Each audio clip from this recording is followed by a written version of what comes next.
ಪ್ರಪಂಚದ 2 ಉಷ್ಣಕಾರಿ ಜಾಗ ಇದೆ. ಒಂದು ಇರಾನಲ್ಲಿರುವಂತಹ ಗಂದೋಮ್ ಬಿರಿಯಾನೋ, ಇನ್ನೊಂದು ಇಥಿಯೋಪಿಯಲ್ಲಿರುವಂತಹ ದನೈಕಲ್ ಡಿಪ್ರೆಷನ್ನು. ಈ ಎರಡಕ್ಕೂ ಹೋಗಿ ಅಲ್ಲಿಯ ರಿಯಲ್ ವಾಲ್ಕೆನೋ ತೋರಿಸಿ, ರಿಯಲ್ ಸಾಲ್ಟ್ ಲೇಕ್ ತೋರಿಸಿ, ಅಂದರೆ ನೀವು ಆ ಥರ ಒಂದು ಜಾಗ ಪ್ರಪಂಚದಲ್ಲಿದೆ ಅಂತ ಯಾರು ಇಮ್ಯಾಜಿನೇ ಮಾಡೋಕ್ಕಾಗಲ್ಲ, ಅಂಥ ಒಂದು ಜಾಗಗಳನ್ನು ಎಕ್ಸ್ಪ್ಲೋರ್ ಮಾಡಿ ತೋರಿಸೋಂಥದ್ದು. ಹಾಗೆ ಪ್ರಪಂಚದ ಅತ್ಯಂತ ಥಂಡಿ ಜಾಗ ಅಂದರೆ ಓಮಿಯೋಕಾನ್ ಅಂತ ಇದೆ, ಸೈಬೀರಿಯಾ ರಷ್ಯಾಲಿ. ಅಲ್ಲಿ ರೆಕಾರ್ಡೆಡ್ ಟೆಂಪ್ರೇಚರು ಲೋಯೆಸ್ಟು -71.2. ನಾನು ಹೋದಾಗ -63.4 ಇತ್ತು.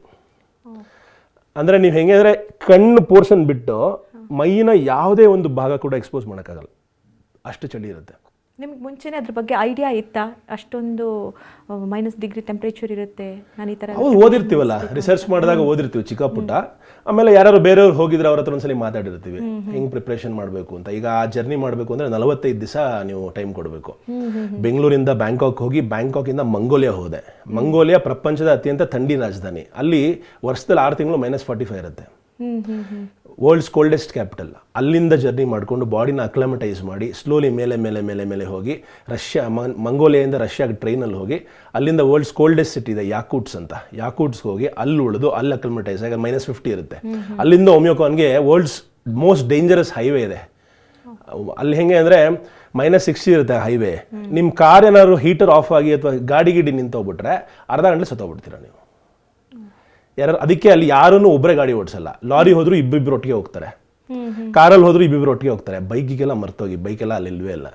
ಸೊ ನೀವು ಓಡಾಡಬೇಕು ಅಂದರೆ ಆ ಹೈವೇಲೇ ಸತ್ತೋಗ್ಬೋದು ನೀವು, ಕಾರ್ ಕೆಟ್ಟೋದ್ರೆ. ನಿಮ್ಮ ಮೈಂಡ್ ಸೆಟ್ ಹೇಗಿರುತ್ತೆ? ಈಗ ಗೊತ್ತಿರುತ್ತೆ ನಿಮಗೆ ಇಂತಿಂಥ ಪ್ರಾಬ್ಲಮ್ ಆದರೆ ಹೀಗೀಗ ಆಗತ್ತೆ ಅಂತ ಹೇಳಿ, ನೀವು ಯಾವ ರೀತಿ ಪ್ರಿಪೇರ್ ಆಗಿರ್ತೀರಾ? ಪ್ರಿಪೇರ್ ಅಂದರೆ ನೋಡಿ, ಈಗ ಫಿಸಿಕಲಿ ಈಗ ಮಂಗೋಲಿಯಲ್ಲಿ ಫುಲ್ ಶಾಪಿಂಗ್ ಮಾಡಿದೆ. ಏನಂದರೆ ಇದಕ್ಕೆ ಕ್ಯಾಮೆಲ್ ಬಟ್ಟೆಗಳನ್ನ ಹಾಕೋಬೇಕು. ಕ್ಯಾಮೆಲ್ ಹುಲ್ಲಿಂದ ಮಾಡಿರುವಂಥ, ನಮ್ಮದು ಶೀಪಿಂದ ಮಾಡ್ತೀವಲ್ಲ ಆ ಹುಲ್ಲು ಸಾಕಾಗಲ್ಲ ಥಂಡಿಗೆ. 11-12 ಲೇಯರ್ ಬಟ್ಟೆ ಹಾಕಬೇಕು.